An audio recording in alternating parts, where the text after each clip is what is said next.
Okay, right, we're going to go into the next one. So next one is called, we're going to call this Noisy Neighbour. Noisy Neighbour. So I've already decided on what I was going to call this one ages ago. So happy to tell you what I think I'm going to be calling it. So I'll just jump straight into this one. It has some really interesting thoughts, which came way after the dream, and more when I was writing it down, as is often the case. Scripture-wise, I probably won't go through much. I'm going to cite a lot of, I'm going to mention a lot of scripture, but I'm not going to go through the details of it because it would just be just a massive scripture, to be honest. So I'm going to note them all down. I'll write them down in the description. As I do almost all of my videos, there'll be something in the description that mentions all the texts that I'm quoting. So for this one anyway, so this, I can't remember really the lead up to this story. I just remember being in the setting, okay, that where I'm at in this dream. So I'm just kind of dropped into this environment. Okay, but I was in a room where we were living. It was very much like a hotel room, in that you had like the living room and the area you came in. You know, you came in through the door and you've got kind of like your bed, you got your TV, you've got like a coffee machine, all that sort of stuff, and the bathroom. That's pretty much it. It was very much like that, all in one space. But I was aware of the fact that it wasn't a hotel, but it was very much set up like that. I'm pretty sure it was ground floor, and we had a hallway that was going outside of our room. The off of that hallway, then there was other apartments as well. Wasn't particularly nice as far as like the area and stuff like that. I think the room itself was a little bit run down. Really, wasn't all that great. And I was in the room with my wife, so there's no children around, and it was like, yeah, I wrote it down here. It was like we went back to the earlier stages of our relationship. So I felt like in this dream we were very young. You know, we were back into our like early 20s kind of age is what it felt like to me. So yeah. So it's sort of like a, what's the word? Yeah, very sort of passionate sort of relationship. I would have said is how it kind of was. Um, I was, yeah, very aware of our surroundings and being specifically surrounded actually by Muslims in this. So occasionally you would hear them pacing up and down the hallway, and I'd hear them all going at certain times of the day en masse. So you'd have lots of people coming out of their apartments, and they're all walking down the hallway at the same time. So it's like it felt very much like a call to prayer sort of thing, with this kind of um, all going off together at a certain time of day. Obviously, we weren't. We were staying in the room. Um, yeah, so I put here one. I know we were here, living here, as mentioned, in not a hotel, but it could well have been a temporary sort of setup, or maybe we just not been there for too long, as we seem to be an irritation to everybody around us. Not that we were really doing anything. It felt like we very much kept ourselves to ourselves. You know, we weren't in anybody's faces. We weren't causing really any trouble at all, but we were just a constant irritation to everybody around us. And this does come up. That's why I'm saying that ahead of knowing what happens later. But um, yeah, we just didn't fit in. We didn't fit in there, as I said, we were surrounded by these Muslims, and I saw here as neighbours, but we may well have all just been tenants. That's what it kind of felt like. We were there temporarily. I didn't really feel like everybody owned their property, if that makes sense. I don't know why I got a sense of that, but it felt, as I said, felt temporary. In the moment of us being there, yeah, we were watching TV together. I was aware of this kind of backstory, this sort of awareness, but didn't see any of it. That we'd been living here for now multiple days. At this point, and at least, we've been there for multiple days, possibly longer, possibly, weeks, months, maybe. But I just got a feeling that we've been there for a while now, and then I was just thrown into this dream. So that's the foreknowledge, I suppose, of the scenario that I was sort of given. Um, very quickly, yeah. So very quickly into the dream, there was this state of fear that came. It was due to this. This was just from me. This wasn't from my wife. This was just from me. That there was this amassing a plan for an attack that was going to come from these neighbours, and that they were plotting to attack, basically breaking into the room, breaking into the property itself, while my wife, who, yeah, I mean, I don't know, I imagine she was still my wife in the dream, but it was, I put girlfriend slash wife, but in the dream, I didn't have a specific awareness that she was my wife necessarily, but we were together, obviously, in the dream. As I said, watching TV. While we were watching TV, and she was sort of lying on my chest and that kind of thing, I got up from lying on the bed to stand just randomly. I didn't even actually say anything to her. I just got up and then stood to the side of the door. So where you got like the hinge, let's say, and then the door handle. I was right by the side of the hinge. So when the door would open, it would open in, kind of in front of me, and I would be behind the door. So where did it go? Side. Yeah, so if, it was basically so that if anyone was to barge the door open, the door would open, and I would be sort of temporarily not visible at all because I'd be behind the door, and then I could surprise them from there. So that's what the plan was, that I was going to hide behind the door. So if that door did happen, and I was pretty sure it was going to happen, I would then surprise them by jumping out and then attacking them from there to defend us. Okay. I don't recall whether I had any kind of weapon of any kind, but I did have a sense of well, I sensed the situation correctly. Let's put it that way, to an extent. So there was a knock at the door only seconds later after I'd had this compulsion to go and stand by the door.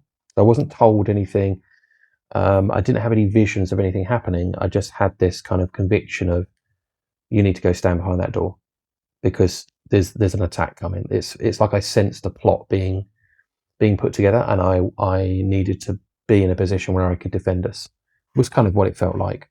And then, seconds later, there's a knock at the door. But it was a lot more. It wasn't what I was expecting. I was expecting a barging, a shouting, and all that kind of stuff. But that's not what happened. What happened was it was like a knock at the door. I opened the door and then I saw the landlord, who was there. So again, this is what gave me that sense of, we don't own the place or anything like that, but it didn't feel like a hotel manager. It felt like a landlord, who was being called to our room for some reason. So I opened the door, and he was responding with a complaint saying, basically, we've had complaints about you. And it was all these Muslim neighbours that had been complaining because apparently, again, this is the foreknowledge I had, was that a couple of days prior, we'd actually been playing Christian music really, really loudly. And not that this guy specifically said what it was, but it was more like you're playing music loud, and it's a problem for all of the tenants here, so you've got to stop doing it, basically. So it was our praise that was a problem. So these Muslim neighbours which had complained because a couple of days prior we've been playing Christian music really loudly. One of the older Muslims, actually a group of them, had complained about the music, and they were standing behind this landlord while we were getting told off. It was kind of petty in a way, isn't it? It's like being told on. I guess this was to make sure that the landlord was actually doing what they'd asked them to do, telling us off, I guess. They did not want me. Yes, they didn't want me to play music anymore. They literally said, you're not allowed to. And I was warned, just don't do it again, because it felt like this landlord just didn't want the hassle, And they all left. That was more or less it. I was left with a real sort of, I was left with a real burning sort of love for my wife, I put slash girlfriend in this dream, feeling very protective of her, and it was just like that energy, that kind of fire, that passion, let's say, of young love, let's say, being just the two of us, we're talking and being together. That's what I had a real feel of, that kind of scenario. The transparency, so I put transparency in here. So I do very occasionally watch Christian apologists that talk to Muslims, dismantling Islam and defending the Christian position easily. Also, I've been watching quite a lot of the Iranian uprising that had been happening around this time. So this is 15th of January 2026.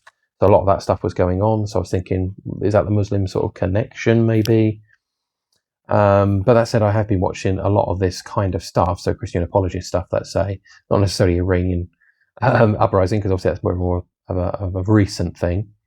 But I've been watching that kind of Christian apologists against Muslims and other faiths and stuff like that for roughly 1 to 2 years now. So it dips in and out of my feed, my YouTube feed and stuff like that. So not really all that much that would necessarily trigger this dream, because otherwise I'd been having loads of them, wouldn't I? Loads of other dreams that are about that sort of stuff, which I really don't. I don't really have much that have any kind of Muslim related aspects to it. I have had some bits where I've seen like end time stuff, and then it seems like the whole population, despite me being in the UK, seems to be majority Muslim. I've seen that a few times. But anyway, thoughts afterwards. So, well, thoughts after the dream wasn't really sure about anything, but could just be a picture of the intolerance of other faiths, obviously Islam being one of them, and the tactics of pushing people around to get what they want. This being very evident from much of what I'd been watching, obviously at the time. And this is when it comes to like Christian apologists. You find that Christian apologists have a very, very different style to the Muslim version. Let's say you just can't get a word in, and it ends up being violent quite a lot of the time. Completely different to the Christian aspect of it. Anyway, so thoughts in writing down. So once I wrote this down, I started to get a different feel for a lot of it.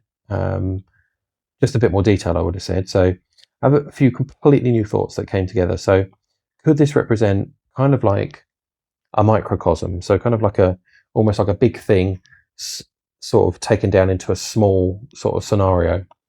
Minimalized version of our room, let's say, being representing Israel, and then the surrounding Islamic nations. Because I was surrounded by, if you imagine, lots of other tenants, which are Islamic tenants. Again, interesting that it was tenants, I thought. And again, there would be sort of scriptures regarding this, because of obviously the true landlord, of course, is God. All of this land that countries have is land that's been given to them by God. Nothing happens without, like that sort of stuff, without him allowing it to happen. So the Christian nations, the Islamic nations all being around, it was like, well, they were tenants because the landlord ultimately is God. I know, obviously, in this scenario, the landlord was defending actually the Muslims in this scenario. So I don't think that's obviously God's position at all. So don't hear that. That's not what I'm saying. It felt like in this scenario, maybe it could represent this landlord in particular. Could represent maybe more like something like the United Nations or something like that. The global community, let's say. And obviously there's always talks, isn't there, of Israel giving up land, for Palestine and all that kind of stuff. And so I was wondering whether that was what was kind of going on there, because you had all the community, as in both scenarios. Obviously, you have the community of all of these Muslim guys, or all these different rooms that are all rallying together to basically kick us out the flat, really, and we're the only ones in there that are not like them. So again, if you think about the Middle East, well, the nation of Israel is very unlike all of those around them. They're surrounded by enemies, really, not really any friends. And that's what it was like in this dream as well. Very, very similar. So, and obviously the landlord coming in and basically telling us to basically shut up and don't be a problem for people around you. There's an element of that, isn't there, really, when it comes to Israel? It's always Israel giving up land or making concessions, or there's more, resolutions against Israel than any other nation on the planet, restricting what they can do. So it did make me think of the United Nations, as I said, specifically as to this landlord, who that landlord represented. And that this, and I also mentioned here that, this was the only place for us, was this little room, but it was, sorry, get out, That's what it felt like. The motivation was everybody else around us wanted us out, because we're not like them. We were an inconvenience. And obviously our religion was a problem, because let's say we're, Christian, well, obviously in Israel it's more Jewish, of course, but it's all part of the same thing, isn't it? So that we were a problem, and it was kind of like they didn't like hearing the music, because the music could have they could have seen it as like hate speech and stuff like that, because it's against them, because it's Christian music. Do you see what I mean? It's kind of what I thought.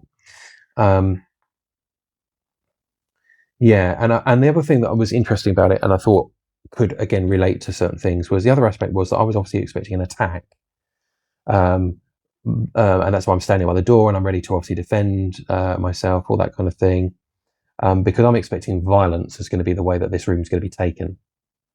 But actually, what happens is it's diplomacy, isn't it? It's using the landlord via diplomacy to try and get me out or restrict my activity and stuff like that. So again, it made me think of these other nations appealing to Western countries, the United Nations, all that kind of stuff, to stop all the attacks that Israel are doing. All that, but when and that's only because they're defending themselves. And they're defending themselves because of they've been attacked. All of that kind of stuff. So it was like diplomacy was being used here. And obviously we were just minding our own business, staying in the room. I didn't see myself go out of the room at all. We were just in the room the whole time. So it's not like we were in their face. We were keeping ourselves to ourselves. We weren't being a problem for them, but they felt that we were a problem just because we were there. Again, does that not feel very much like, from the river to the sea kind of thing? It's that is just a push to get them completely out of the land. And this kind of feeds into the whole other bits and pieces, which I'll go into here as well. It basically it wasn't satisfactory. They wanted us out. It's basically what happened. What was the case with these guys that were standing behind the landlord trying to get us out, complaining. Lots of them complaining. So it's a problem. It's not just one person experiencing this. It's everybody's experiencing this. Right, let's get them out. They're bringing a problem. And as I said, it could be maybe it's like potential diplomacy around obviously attempts to get Israel out of the land. To give up land even. Maybe it's something to do with that, and that's what it's talking about, rather than taking it by force. That instead they're using the global policeman, the landlord, the United Nations, and other organisations to get land back. However, the true landlord, of course, being God Himself, that it's His land to give to who He wants to give it to, and that it can't be given away. So that's that. There are warnings in the Bible that talks about any land that Israel takes. I think it's something like that. That any land that Israel takes, they're not supposed to give back. If they've won that, let's say in war or something like that, they're not supposed to give it back. That's what I think is the case from what I've heard from other people. Anyway, I believe, as far as I understand it, it's scripturally backed. But I don't have the scriptures to hand as to what that is specifically.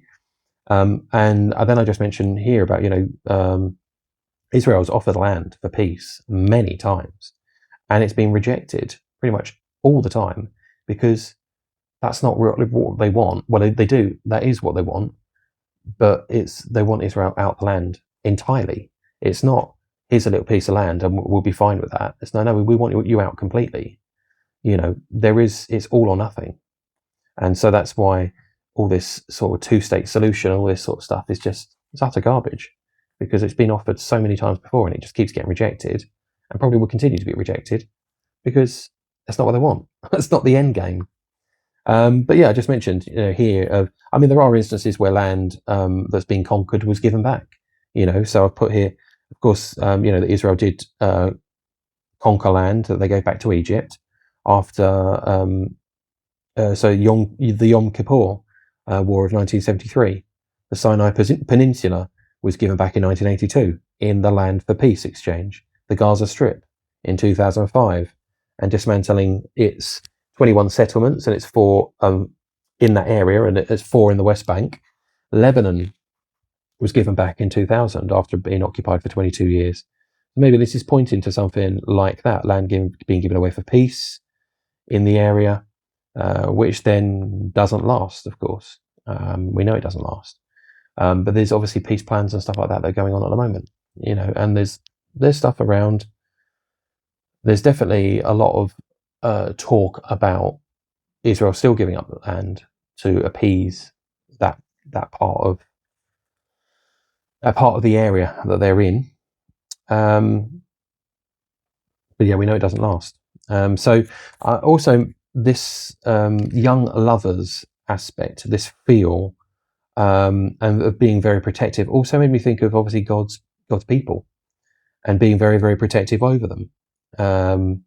There are many scriptures that God describes Israel as his bride, his wife, which made me think of different scriptures. I'm just going to cite these, as I mentioned. I'm just going to cite them. So you've got Hosea 1 through to 3. So that's like a picture of it's one of the prophets, isn't it, who marries a prostitute? Is it? Yeah. So that's 1 through to 3. So there's quite a few verses, obviously, within that. But that's obviously a picture of how. Yeah. That just read that, and you'll see where I'm going with that. Hosea 2. Verses 19 to 20, again, it's all part of that because obviously it's within 1 to 3. Jeremiah 2:2 was the one that kind of jumped out a little bit to me, which I'll go through in a minute. We've also got Jeremiah 3:14, Ezekiel 16, 8 to 14, Isaiah 54, verses 5 to 6, and Isaiah 62, verses 4 to 5. So they're ones I would just independently look at. I've looked at them before the video, to see which ones were most appropriate, and I felt like Jeremiah 2:2 was probably the most fitting. And this one I will read. So it says, "I remember the devotion of your youth, your love as a bride, how you followed me in the wilderness." That's obviously God talking of Israel as a bride, and how of her devotion at the time, obviously, and then that changes. Because Jeremiah. Is Jeremiah the one which talks about like the destruction of Jerusalem and stuff like that? I think it is. So it's kind of looking back at, it's talking about looking back and then now look what's happened, sort of thing. Anyway, unfortunately, we know that this obviously extreme violence is coming to Israel. It's written in the Bible. It's going to happen. That 2/3 of Israel will be destroyed. Just 1/3 remaining. That's actually described in Zechariah 13, verses 8 to 9. So that's all Old Testament, but right towards the end of the Old Testament. And talk about the end times. When it says 2/3 will be struck down and perish in the land. This isn't me quoting it exactly, but this is just me sort of quickly summarizing it. The 2/3 will be struck down and perish in the land, while the remaining 1/3 will be refined through fire. So basically testing, spiritual sort of testing, all that kind of stuff. I've got a couple of other videos probably that would link into this. I'd say certainly, and I probably quote this one more than any other, to be honest.